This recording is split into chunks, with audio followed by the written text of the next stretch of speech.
Greetings, guys. Welcome back to my channel. My name is Monette. This is my channel, Evolve with Monette. For those of you that are new here, I am a professional intuitive empath.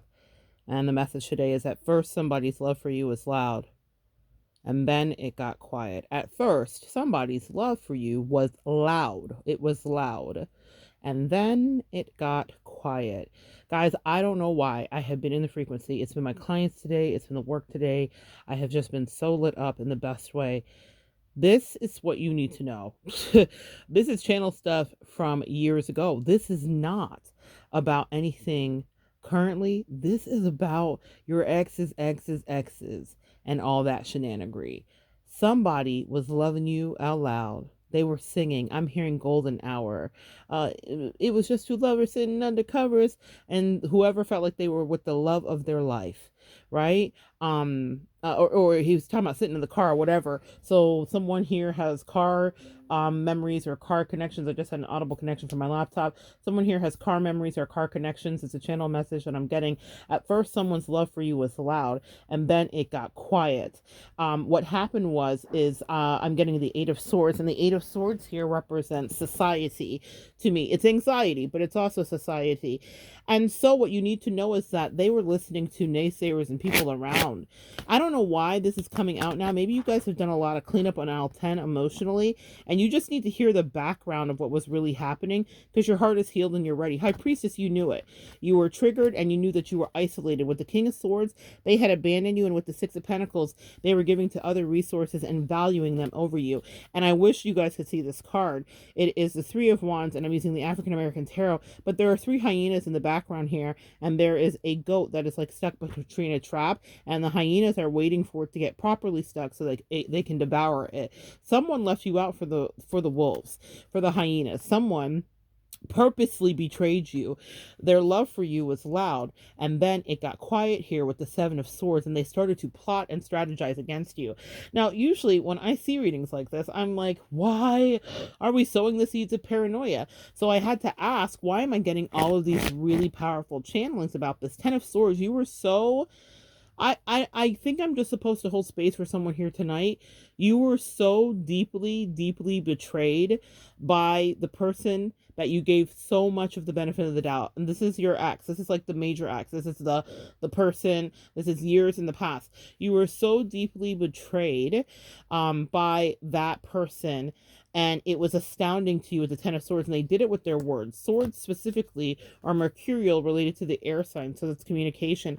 They did it because you were stable. They did it because you were beautiful. They did it because you had the audacity of mother cracking hope. And what I mean by that is you decided that you were going to get up out of the trenches, get up, get out, and get something, that you were going to get it out of the mud, that you were going to get it out of everything. And with the Queen of Wands here, you were empowered, you were sexy, you were amazing.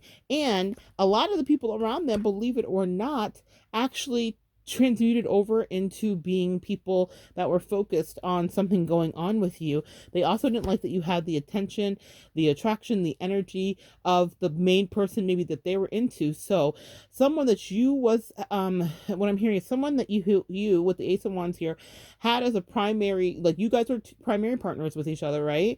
Allowed other people to get into their ear and act as though you were nothing. They treated you like nothing here with the Five of Pentacles. Oh man, I promise you I'll be on camera tomorrow. You guys need to see this. I'm hoping I'm still getting these incredible downloads. It's just been like a faucet lately. Listen, you are in this space where you're healed enough, and you need to know how to stop idolizing whoever that was, because if you knew how they betrayed you, it would still make you rather ill, and you're healed, so they're not going to give you all the explicit dirty details. But if you've arrived at this video, you're supposed to know to a degree that this person was even worse than you can imagine, and that they did love you. So both things are true, but they loved you and were easily swayed. It's so weak and so lame. And the thing that is so ironic that I'm hearing is that they painted you out to be lame, or they felt that you were lame, or they felt that you were weak, or they felt that you were less than a person, or they felt that you weren't up to par, or they felt that they would be settling for you. The irony, flip it and reverse it, because I'm hearing I still might be a black Bill Gates in the making. That's Beyonce from Lemonade. Best revenge is your paper. Some of y'all are about to live a life that's just so ridiculous for whatever the comparison of the person who made choices for their community, their mama, their friends, their father. I'm hearing a lot of father stuff here. I'm hearing daddy's boy stuff like that. You guys had people that were just absolute basura in your person's ear, and they allowed it. So it kind of by proxy makes them basura as well. But they were loud about you at first, and then they got quiet. That was the channeled message. And they were thrilled with you, but also they felt too, to some degree, that they had a better wish fulfillment, that someone else was going to make a better quote unquote empress or whatever. It's hilarious how bad that turned out. I wish I could give you guys goggles into what I see for the absolute shit show that it was. But what I'm going to tell you is this. That's why they treated you that way. And some of you guys need to hear that. For those of you that were in that situation, this is not about what you were inadequate with. It was about them thinking that the grass was going to be greener, and they really kept you in your place and were embarrassed of you. And that is really hard. Like embarrassment.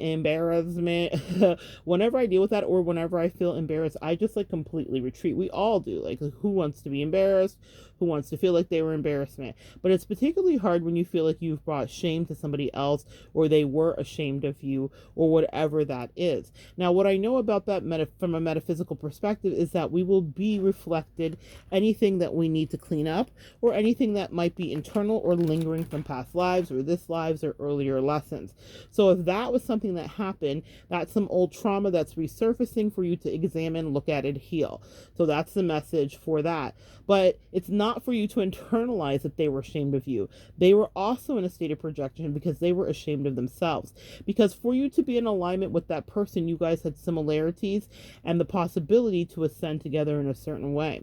But what they were embarrassed about is that the part of you that was nerd in them too, or the part of you that was interesting in them too, or the part of you maybe that was curious about metaphysics, they were too. And maybe they didn't have the full deep cursory knowledge as you, but they then turned you into the outcast, the nerd, the lame, and the person that they would not want to bring around family or friends, or whatever the case may be. Or maybe they did, but they kept it limited and you didn't realize that.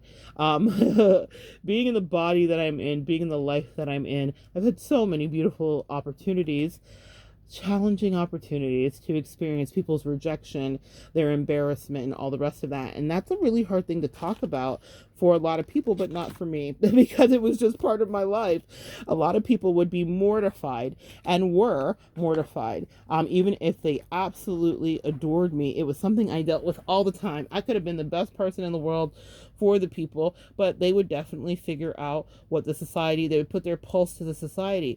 And I guess I got to have those experiences to come here and talk to you about it, because the truth of it is, it's hard for a lot of you guys. I almost feel that. I felt it, but you become numb to it after a while, and then you grow up and evolve, and you get an interesting, what do they say, this is your villain origin for empaths. So I definitely have come into a part of myself that I keep suppressed, that people don't really know until they really ruffle feathers, and then they get to know it, where it's incredibly, it's ego Teflon is what I like to call it. There's something here that I'm channeling for you guys regarding that. Like, people can be surprised because they can often, I made a video earlier that said, I'm a timid soul, which is a quote from Drake, who says something to the effect of, I can't stress about no bitch because I'm a timid soul, something of that nature. But we are empaths, at times timid souls, but there's also a beast that we hold back. And if you're in the metaphysical community, you've seen all the memes and stuff about the fact that the empaths hold back the beast. But also there's this other edgy side of us that people don't know unless they push us. In person, we can be quite demure and lovely, and even self-effacing. But if someone tries us, we feel tried, and then they will know. It's not as lame as they thought. I think that whoever had written you off or was allowing other people to speak into their ear really didn't understand the way that you sneer, is what I heard. Because it's not all pretty, is it? Even though I love to tell my sweet empaths and empresses to keep it pretty and keep it cute, it's not all pretty when people mess with you. You know, it reminds me of a song by Iniko. There's a part where they say, if you mess with me, then I get scary, then I get ugly. And there's a voice modulation in the tone, and it sounds almost demonic, because we all have duality in that way. We will all push back. We all get angry. We all get frustrated, all of that stuff. And we will swallow that to play nice with people that we love. I know that I did in the many years ago when I was dealing with a crazy situation. And to feel outcasted in the way that I did, I relate to your outcastment if this video relates to you. What I was hearing was that someone specifically went out of their way to refute and reject you. Very, very Jesus being rejected by Peter 3 times, even though that was one of his Ace Bunku and Holmes besties, right? Sometimes people will have society pressure them and they will not be as strong as you. And while they're saying you're lame and weak and nerdy and embarrassing, it is you who is fortified with strength that they will never know. They could never stand up against the crowd. They could have never made the decision to just choose you and say, no, I love this person. The love was loud, and then it got quiet because society started a riot and said that it was time to take some action, boys. It was time to kill the beast.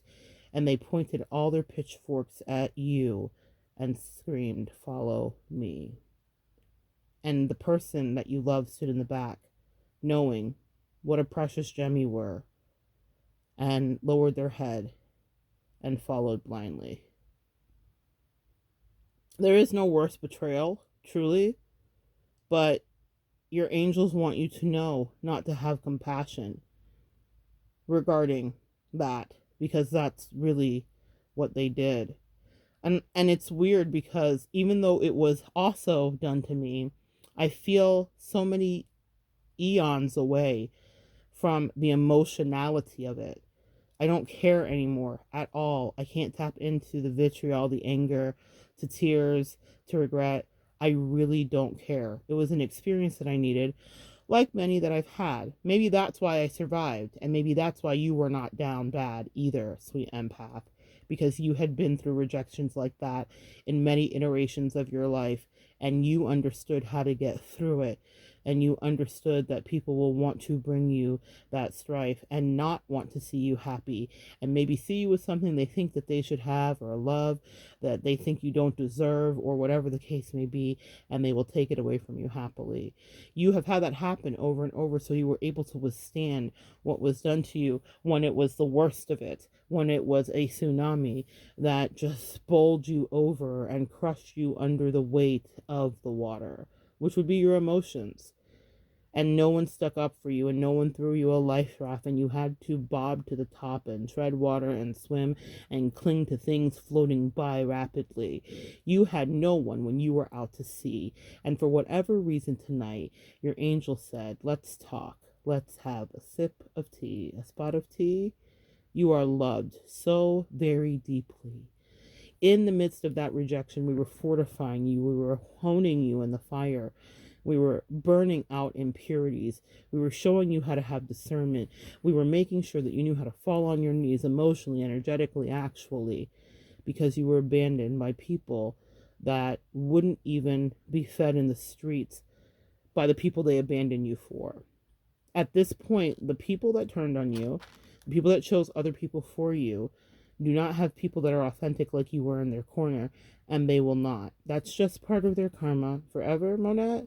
Forever, ever. I promise you. I have it on good authority. My angels are really good about not lying to me.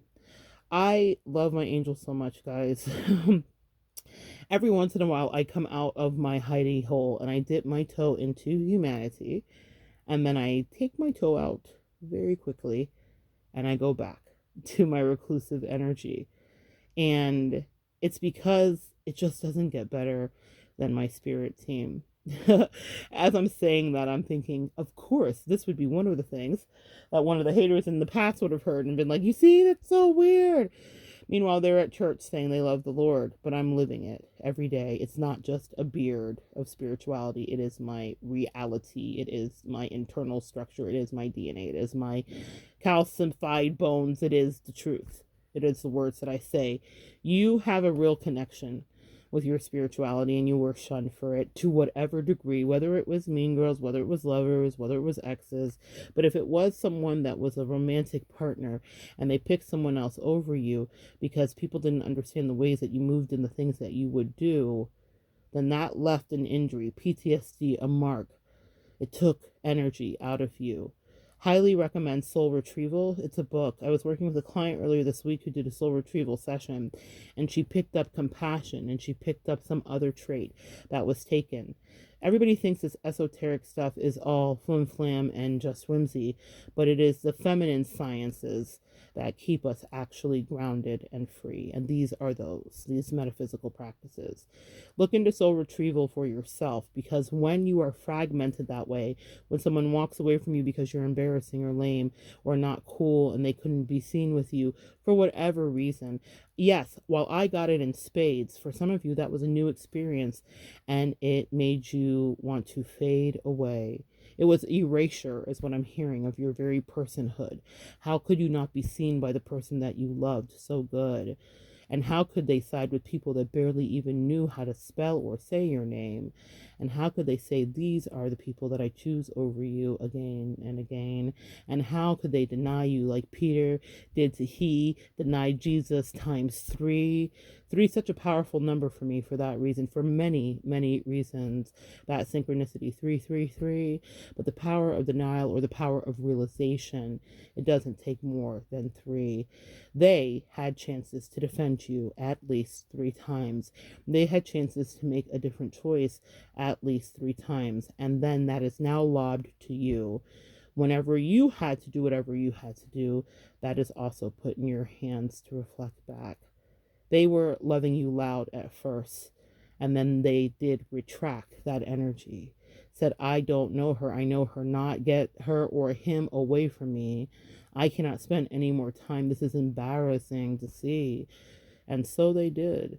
They went with the crowd, with society. They did flee, pitchforks raised, coming after you, when they promised, maybe once even on bended knee, that they would love you eternally. That takes time to recover from. So don't give them any slack, because they were not loving you loudly. They weren't even loving you quietly. At some points, they were in full denial that they even knew thee. I don't want to leave you hurt. The edification and the message and the upliftment is this: you know your worth. You know who you were. You know what you did. You know how you love them, maybe even their kid. You know how you performed in that connection, in that relationship. You know how you warmed hearth and home. You know how you made sure that they emotionally never felt alone. I see you. I honor you. I hold space for you. I love you. And you are not embarrassing. You're spectacular.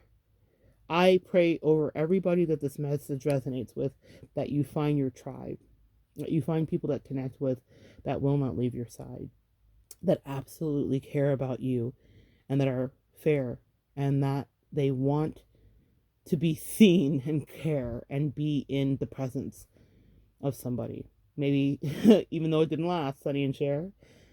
There are iconic moments, right, like that, and iconic couples that we think about, and it's because they were a pair.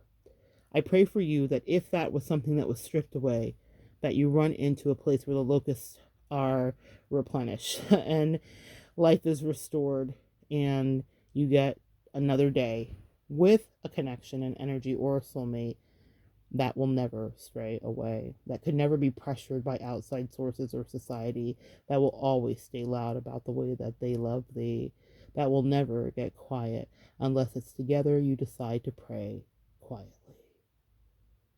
And so it is.